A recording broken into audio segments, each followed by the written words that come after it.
کہ ابراہیم کے بیٹے اسحاق کو جب ابراہیم قربان کرنے کے لیے کوہ موریہ پر لے گیا تو وہاں پر کلام اس بات کو بیان کرتا ہے کہ اس کی جگہ پر خدا نے ایک مینڈا مہیا کیا اور جس کے سینگ جو ہیں وہ جھاڑی میں پھنسے ہوئے تھے، اور جب عین اس وقت پر جب ابراہیم اپنے بیٹے کو قربان کرنے کو تھا تو اس وقت جو ہے اس نے خداوند نے کہا کہ اپنے بیٹے کو قربان نہ کر.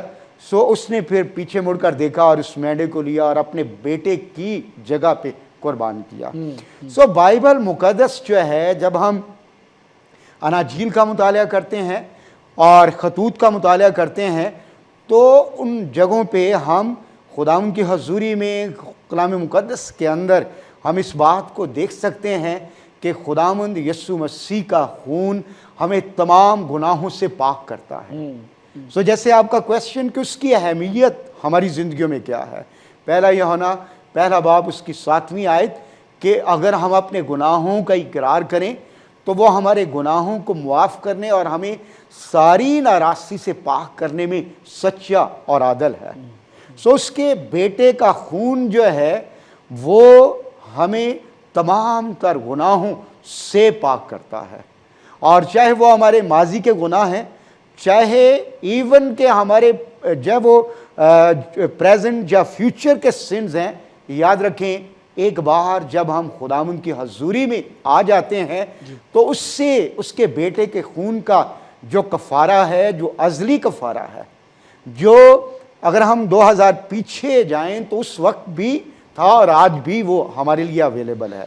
اور وہ اس لیے خداوند کا کلام اس بات کو بیان کرتا ہے جب ہم یوحنا کی انجیل 3 باب 16ویں آیت پڑھتے ہیں کہ خدا نے دنیا سے ایسی محبت رکھی کہ اس نے اپنا اکلوتا بیٹا بخش دیا تاکہ جو کوئی اس پر ایمان لائے ہلاک نہ ہو بلکہ ہمیشہ کی زندگی پائے. بس اب یہاں پہ ایک چھوٹا سا پاز لینا چاہوں گا کیونکہ آپ نے بہت سارے واقعات کا ذکر کر دیا ہے.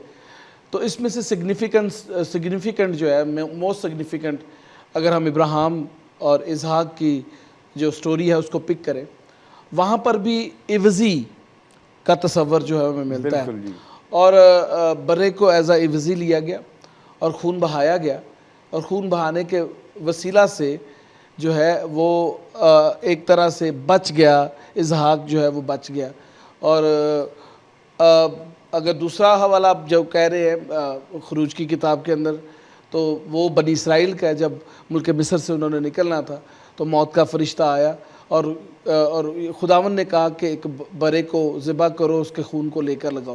تو وہ بھی جو ہے وہ ایک جو ہے وہ ایک عوضی کے طور پر جو ہے وہ دیکھا گیا کہ لہو جو ہے وہ ایک عوضی کے طور پر جو ہے وہ پیش کیا گیا پرانے عہد کے اندر بھی. اور اگر آپ خیمہ اجتماع کے اندر دیکھیں تو وہاں پر بھی قربانیاں جو عوضی کے طور پر پیش کی جاتی تھی. تو کیا یہ اہم ہے کہ برے کا خون بھی جو ہے وہ عوضی ہو یا وہ ہے ہی عوضی؟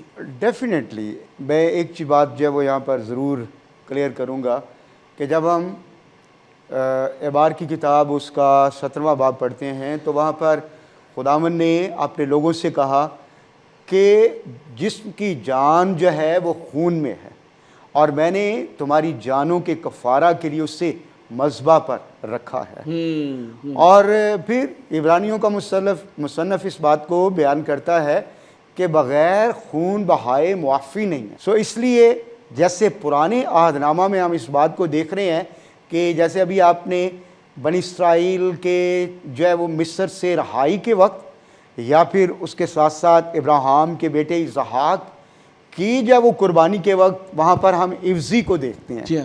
سو بنیادی طور پر وہاں پر اس کے بیٹے کے لیے جیسے عوضی کے طور پر ایک رینسم کے طور پر اس کی جو ہے وہ جگہ پر مینڈا قربان ہوا، بنی اسرائیل کے جو ہے وہ پہلوٹوں کے لیے جو ہے ایک برہ قربان ہوا. سو اسی طرح کلام یہ کہتا ہے جو جان گناہ کرے گی سو مرے گی. سو اس لیے سب نے گناہ کیا، خدا کے جلال سے محروم ہے. سو یہاں پر یہ ساری باتیں آ جاتی ہیں کہ وہ کفارہ یا وہ عوضانہ جو تھا وہ رینسم جو تھا وہ ٹیمپریری تھا, وہ عارضی تھا, جی کیونکہ بروں اور بکروں کا خون جو ہے وہ پرماننٹ نہیں ہو سکتا, وہ ہمیشہ کے لیے نہیں ہو سکتا. سو اس لیے جو جان گناہ کرے گی سو مرے گی. آدم اور حوا سے خدا نے کہا جس دن تو نے اس میں سے کھایا تو مرا. سو اس لیے وہ گناہ کے باعث روحانی اعتبار سے اس کی ڈیتھ واقع ہوئی, اور وہ ڈیتھ بیسیکلی ایسے تو نہیں نظر آتی تھی, فزیکلی ڈیتھ تو نہیں نظر آئی, لیکن الٹیمیٹلی ہم دیکھتے ہیں کہ وہ 930 ایئرس کے بعد اس کی ڈیتھ ہو بھی گئی.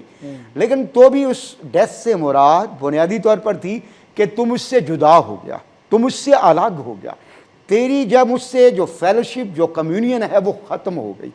سو اس لیے اس رشتے کو, اس کمیونین کو, اس فیلوشپ کو بحال کرنے کے لیے اور اس ڈیتھ کو پھر سے زندگی میں بدلنے کے لیے لازم تھا کہ کوئی شخص ایسا آئے جو آدم کی جگہ پہ قربان ہو.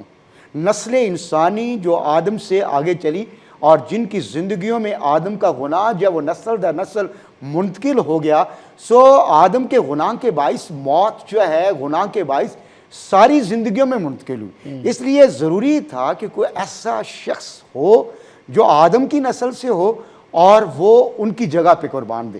اب ایسا بھی نہیں تھا کہ کوئی شخص جو ہے وہ پاک ہو, کیونکہ آدم کے گناہ کے باعث ساری نسل انسانی جب وہ گناہ میں آ گئی. اور ایون کہ بائبل مقدس میں بہت سارے ایسے کریکٹر بھی ہمیں نظر آتے ہیں, جیسے یوسف کا کریکٹر, دانیل کا کریکٹر. بظاہر ان کرداروں میں ہمیں ان خدا کے بندوں کی زندگیوں میں کوئی سن ہمیں نظر نہیں آتا, لیکن تو بھی آدم کا سن ان میں بھی موجود ہے. سو پرانے عہد نامہ میں کوئی بھی ایسا شخص نہیں ہے, ایون کہ نئے عہد نامہ میں بھی کوئی ایسا شخص نہیں تھا کہ جو آدم کی جگہ پہ کفارہ دے, کیونکہ اس کے لیے لازم تھا کہ پاک ہو. اور بائبل مقدس نئے عہد نامہ میں اس بات کو بیان کرتی ہے کہ دیکھو خدا کا برہ جو دنیا کا گناہ, جہان کا گناہ اٹھا لے جاتا ہے.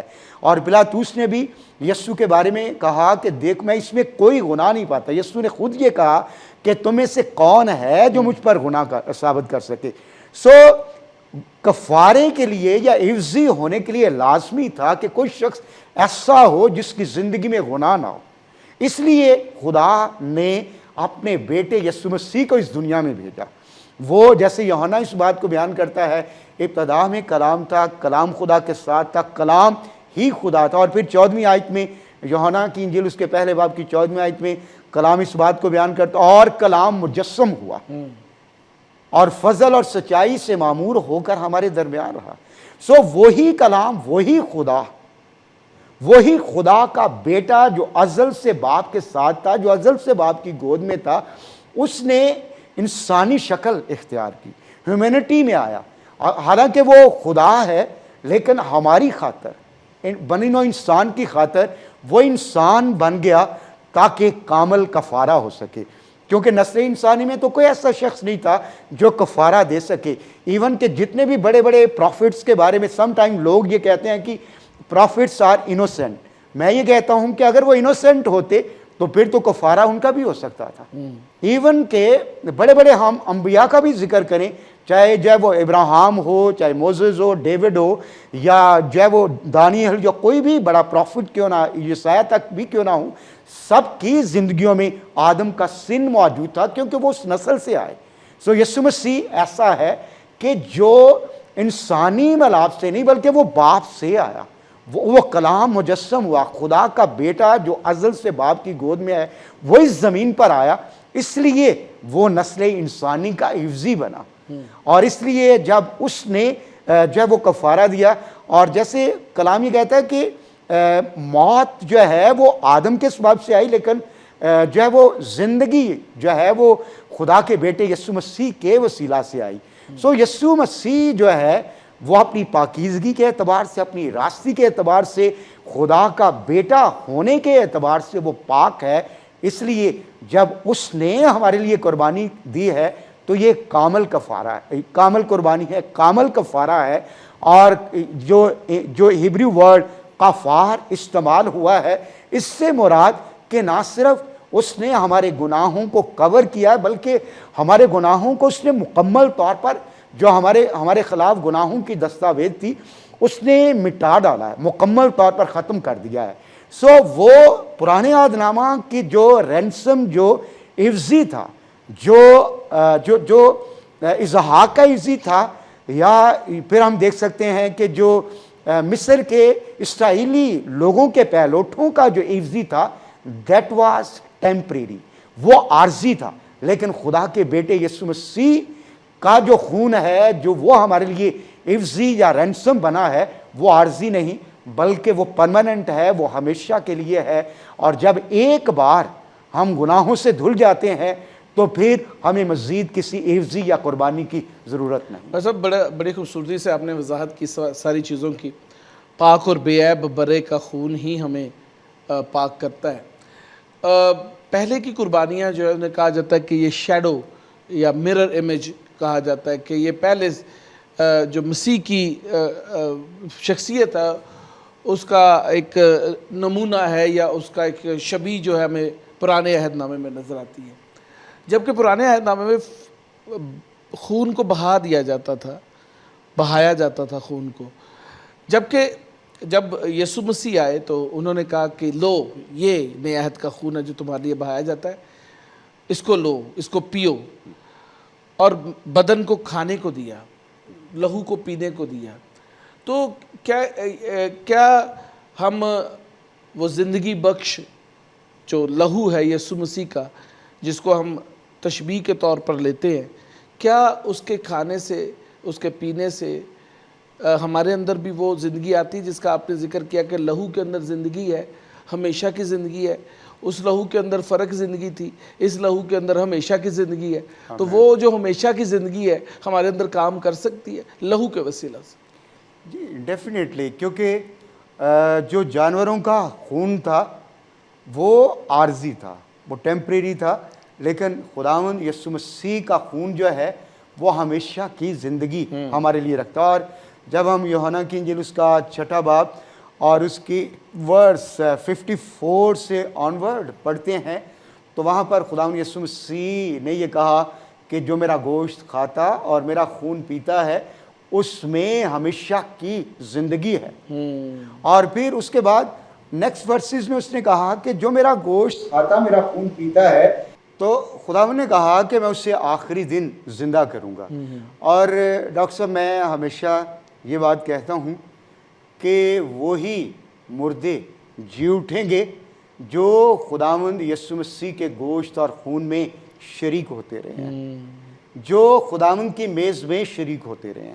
سم ٹائم میں نے دیکھا ہے کہ بہت سارے لوگ ایسے بھی ہیں خداوند پر ایمان لے آتے ہیں اور خداوند کے ساتھ زندگی بھی گزارے ہوتے ہیں, لیکن وہ اس جو ہے وہ حکم کو جو خداوند نے دیا اور جو خداوند کے بندہ پولس رسول نے بھی اس کو 1 کرنتھیوں 11 باب میں ریپیٹ بھی کیا کہ خداوند نے مجھے یہ کہا کہ خداوند نے جس رات پکڑوایا گیا اور اس نے کہا کہ یہ میرا بدن ہے, اور اس کے بعد پیالہ لیا اور اس نے کہا یہ میرا خون ہے. سو یہ چیزیں جو ہیں میں سمجھتا ہوں کرسچنز کو, ایمانداروں کو, مقدسین کو آج بھی اپنی زندگیوں میں لینے کی ضرورت ہے. اور یسوع مسیح نے جیسے میں نے پہلے کہا کہ 6 باب کی 54 آیت سے آنورڈ یہ کہا کہ اس میں زندگی ہے اور وہ شخص آخری دن زندہ کیا جائے گا. اور پھر اس کے بعد جو ایک اور بات کہی کہ جو میرا گوشت کھاتا اور میرا خون پیتا ہے وہ مجھ میں قائم رہتا ہے. بالکل. اور پھر اس کے بعد جو اور بات کہی کہ وہ جیسے جو مجھ میں زندگی ہے جو میرا گوشت کھاتا ہے ویسے ہی اس میں بھی زندگی, اور ویسے ہی جیسے میں زندہ ہوں ویسے ہی وہ بھی زندہ رہے گا. سو اس لیے آج مقدسین کو اس بات کے لیے خداوند کی حضوری میں جو ہے وہ ہمیشہ کی زندگی کے لیے اور عید جو ہے وہ ریزریکشن ڈے میں شریک ہونے کے لیے, ہمیشہ اس کے ساتھ قائم رہنے کے لیے اور ابدی اعتبار سے زندہ رہنے کے لیے. اور اس کے ساتھ ساتھ جیسے خداوند نے اور پولس رسول نے بھی یہ باتیں کہیں کہ جو اس کا گوشت کھاتا ہے اس کا خون پیتا ہے اس میں ہمیشہ کی زندگی ہے, تو آج ہمیں اس ایلیمنٹ کو جو 2 میجر باتیں خداوند نے جن باتوں کا حکم دیا ہے کہ واٹر بیپٹزم اور اس کے ساتھ ساتھ ہولی کمیونین, اس میں شریک ہونا ضروری. اور ابتدائی کلیسیا کے بارے میں میں بھی لوکا اس بات کو بیان کرتا ہے دوسرے باب کی 42ویں آیت میں اعمال کی کتاب میں کہ وہ جو ہے وہ تعلیم پانے اور روٹی توڑنے میں. سو اس لیے یہ ضروری چیزیں ہیں جن میں خداوند کی حضوری میں ایمانداروں کو مقدسین کو شریک ہونا بہت خوبصورت بات, بہت خوبصورت بھائی صاحب, کیونکہ بہت سارے لوگ ایماندار ہونے کے باوجود بھی جو ہے مسیح کے بدن میں اور اس کے خون میں شریک نہیں ہوتے. تو جو شریک نہیں ہوتے ہمیشہ کی زندگی ان میں نہیں ہے, ہمیشہ کی زندگی اس میں ہے جو شریک ہوتا ہے. اس کی ایک ریزن جو ہے وہ یہ بھی ہے کہ سم ٹائم لوگ جو ہیں وہ پرانے عہد نامہ کو پڑھتے ہوئے, کیونکہ کئی بار یہ کہا جاتا تھا کہ وہ اگر جو ہے وہ ناپاکی کی حالت میں خیمہ اجتماع میں نہیں جا سکتے, اور پھر یہ ہے کہ اگر کسی طور پہ بھی سن کی حالت میں ہے وہ نہیں کر سکتے.